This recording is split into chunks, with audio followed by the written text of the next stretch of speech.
Hello and welcome back. I'm Joe and this is Workers and Resources Soviet Republic Season 4 recap of episodes 1 through 11. If you want to know what this really means, you should stick around until the end.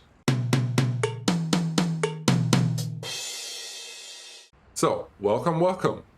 Someone on Season 3 actually suggested this and asked if I could do this because generally my Let's Plays tend to run a little long, like in the 50s, 70s, if you watched any of the Workers and Resources ones, and I would agree, it's probably pretty hard to keep up with all of that, and if you miss one, you probably don't feel like watching the next one, and the next one, and the next one, and that's not good for me.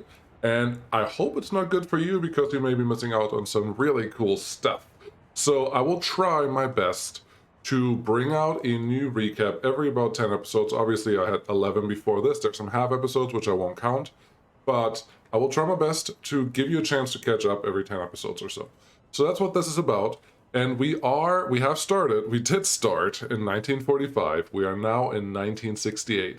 What does that mean? A lot of time has passed. But was there really a lot happening? I will say, if you play by yourself, in 1945 start sounds great. And you can see a lot, you can do a lot more things. I think the dynamic is very different if you play by yourself, but for a YouTube series, it is not something I will do again. I had mixed feelings about it at the beginning, and at this point it's just, we could have gotten to 1968 faster if I wouldn't have restricted me with all the things that are there if you start really early, which it's not saying there's anything bad about it, it's just too slow to make a video about it. But I think if I will play by myself, it may be different, and I could try that and give it another try, but that's it. Crime and Justice. This series is played with Crime and Justice. We tried it at the beginning, and it didn't work because everything was dying, everything was falling apart, and I actually got into a death spiral that I couldn't get out of. And the problem was that my government loyalty was below 30% and my happiness was also below 30%, and both of those would just drag each other down more and more and more. So I had to turn it off for about 15 years before I turned it on again. So now it's turned on, and there have been some tweaks in between, just on the beta branch because this is a test branch. And it's working. It's working just fine. So, well, just fine is a big word, but what you need is at least a police station now that can keep up with all your crime, and a court and a prison are nice to have. And as you can see, I have a lot more prisoner than I expected. This is the modded prison, pretty obviously. But yeah, it's not as easy as I expected to keep up with everything. But let's talk about a couple things here. So this is obviously our starter city. It started out pretty small. I tried to do just the basics of everything, and we have some modded buildings in here just to keep up with whatever we needed, and it's working. And yeah, I tried to figure out what our starting industry was, and this was the first time that I tried not to do gravel at the beginning. I'm still doing gravel right now because it's very important later on, especially if you want to build roads and such. But I didn't want to start with gravel simply because it's a pretty standard start because you need it for your construction industry, but gravel itself is not very profitable. It takes forever to just pay you back the price for a gravel processing plant. Then you have to think about a gravel loader, this one, or the loading station for whatever you want to use. That one is super expensive, plus the storage. So overall, gravel is just not good. Instead, I used this modified food factory, and I will say, I thought that was a pretty good choice. It's still not the best. There are other industries that you can set up faster, but the good thing with food is that all you need is crops. You don't need anything else. And you can get crops pretty easy. This was the first farm that we had set up to just get started and have some free income coming in where you only pay a little bit on fuel and everything else comes in pretty much automatically, which is pretty nice. So I would say this was a good start. The rest in this city, honestly, there's not that much going on. It's fine. We do have a pub now, so I let people get a little bit extra happiness if they want it. But yeah, that's all working. And as you can see, I only have 2 monuments currently placed, and we are at only 35% government loyalty. I honestly don't expect that to grow until I add a radio station or a TV station. There's also a monument over here. There are some rumors that this helps with your loyalty too, because technically, you can see that this monument is influencing every building where people could actually go to. So maybe this is worth it. Maybe it's not. I haven't done a full test on it yet, but I'll keep that in mind. But that is pretty nice. Something to talk about, the orphanage. Yeah, Why talk about the orphanage? Because if you look at any of the kids that are in the orphanage, this number is increasingly high or extraordinary high. And the problem happens when these guys leave the orphanage and move into the city. If they move into a city like this one that's already established, that has some free spaces available that can be occupied, that may not be a big deal, because then you only have one high criminality kid, gets caught by the police, goes to court, then goes to prison, and then life is good. Everyone is happy, and, well, generally, prison is supposed to reduce your criminality not exponentially, but over time, and you can actually set that here if you change your sentences. Are they enough? I don't know. I haven't tested it yet, but I'm just playing with the default values for now. I'm sure they have some reasoning for having that. But yeah, the orphanage brings a lot of crime. And if you go into an existing city, that is fine. It's not a problem. But if you do what I tried to do, which is this village at some point, just try to build this because there's going to be a lot of coal over here, which, well, we're planning. We have the first coal mine done. We have just the first path done, really, here to get some coal moving, actually produce, which I still need power in this area, and that will be the next episode. But we're starting here. But I wanted a village that can just help build this area, because workers are usually one of the bigger problems.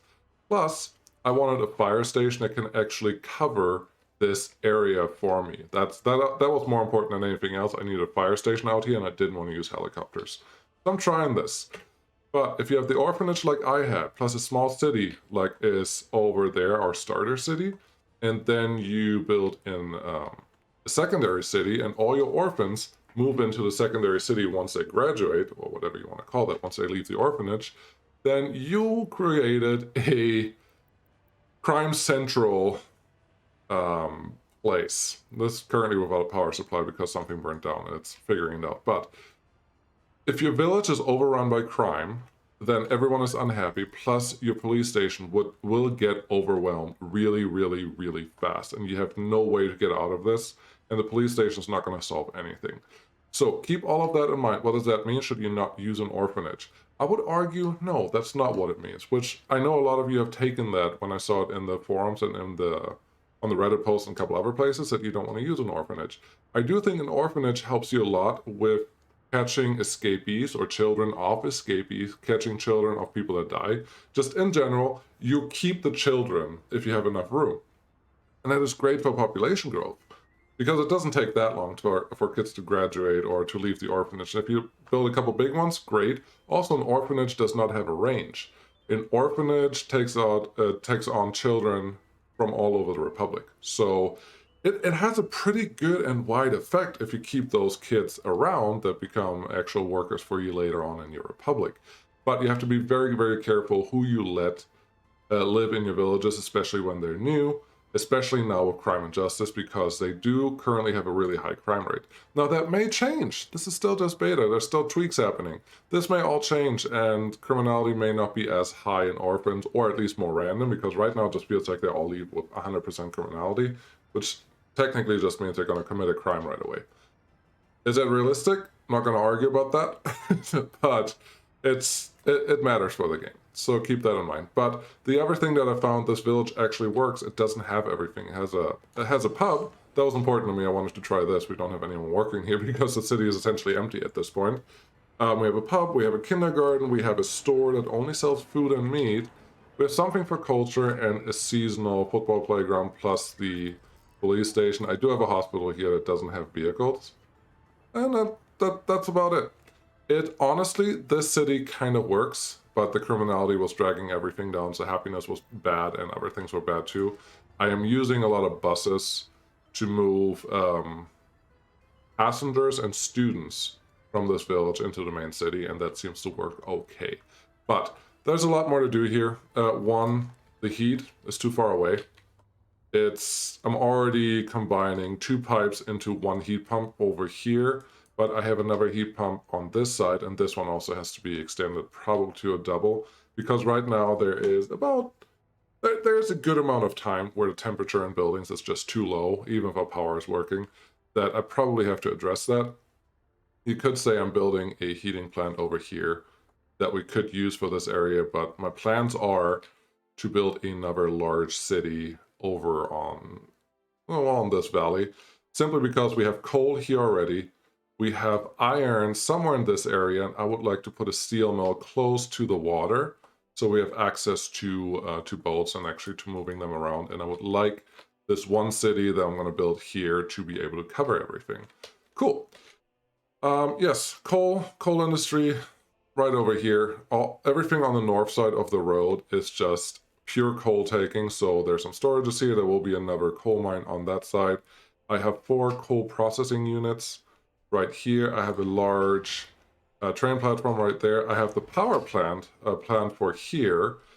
I have the heating plant sitting right there, and that is great. And this is all the first basis. Then I have a loading station here if I need it. This will be needed for steel. And on the south side here, I use a little bit of extra coal to feed into a cement plant and a brick factory. Everything is connected via rail, and I'm just realizing the panels factory is not connected via rail yet. That's something I definitely have to address. I'm not going to do that right now. This is just a review episode for you to catch up. But I like the size of this. I don't think it's fully planned out yet.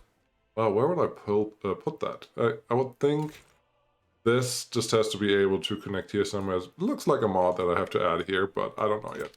We'll see what I'm going to do here. But yeah, this is the coal industry. The cash cow. Let's talk about that. The cash cow is right here. I don't know if I'm going to go back to this because bauxite is OP.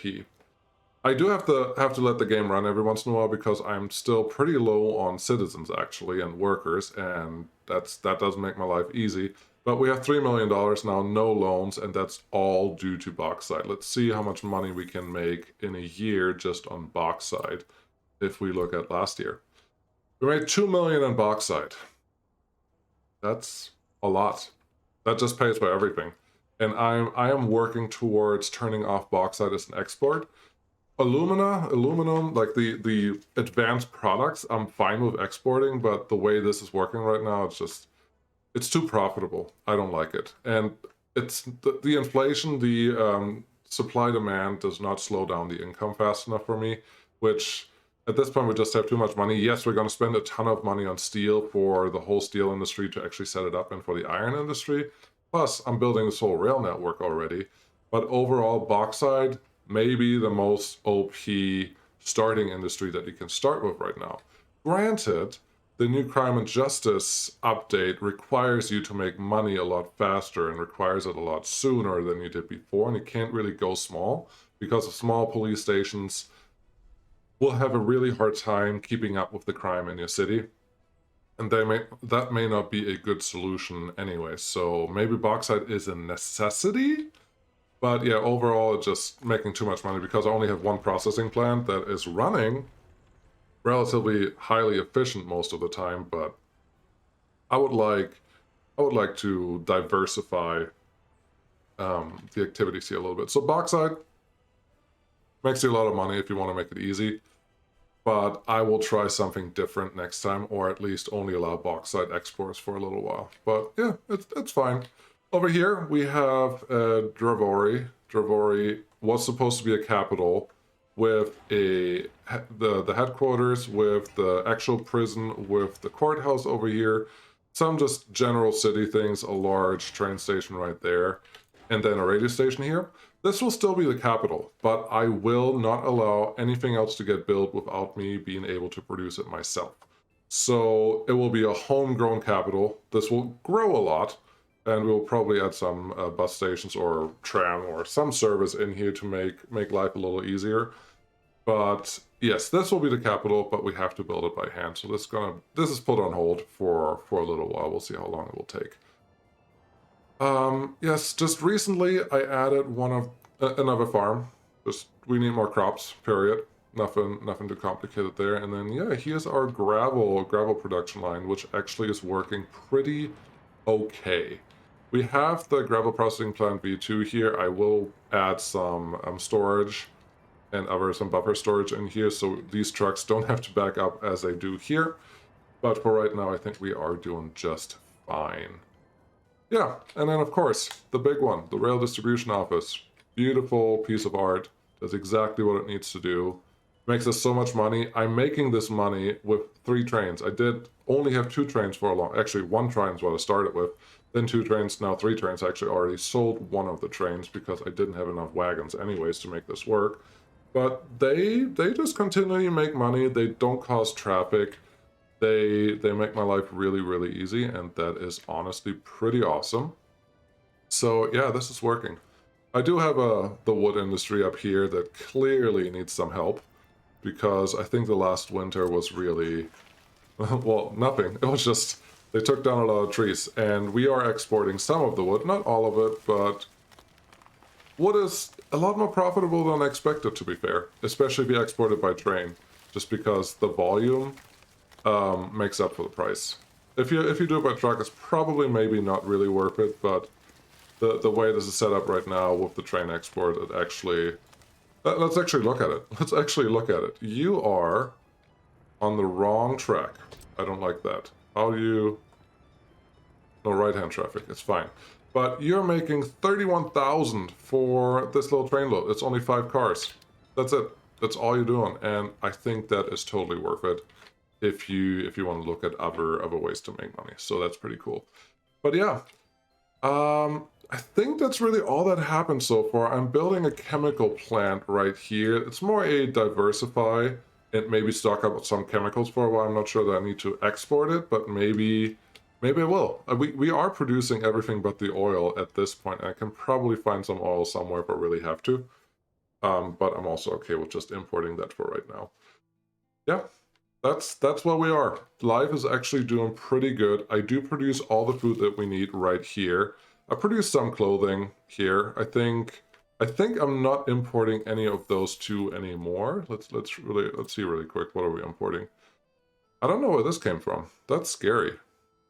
What? Oh, I do allow buying food when we need it. So just in case something runs out, I do allow them to actually bring some food into the store. It looks like we were a little low for a little while. That's all right. It's not great, but it's all right. But outside of that, just the usual. It's nothing too exciting, and that's nice. And I'm actually, yeah, last year we are importing crops, but not as many anymore as I thought we would. So that's actually really good. Also, our unemployment is sitting at a pretty nice state, and that is good. I like it. But yeah, that's the recap. This is where we are after technically 23 years, practically actively playing maybe 4, well, 6 or 7 of them. If you watched it, thanks. If not, that's all we did so far. So started down here, built the first industry, built the first farm, decided I wanted to have a capital over here, but needed money, so built a bauxite mine. After building the bauxite mine, realized that I don't want the capital yet. Then I did expand the bauxite mine a little bit. Then I started planning the coal industry up here, build a little village to build this coal industry and maybe help a little with running it, plus have a police station, a fire station up here, plus police because you need that down in your village. And then expanded a little more down here with chemical industry, fabrics, got my wood and planks going over there, and having a new farm down here. That's really all we did so far, so you didn't miss a lot, but if you did, now you hopefully know everything that was going on. Let me know if you find this useful. If you really ate it, I'm not going to make another one, but I will try to keep up with it through season 4, just so that when things actually happen, especially in the upper numbers of episodes, that you can come back and catch up and know where we are. Hope you guys like it. If you do, like and subscribe, and I'll see you again next time. Thanks for watching. Bye.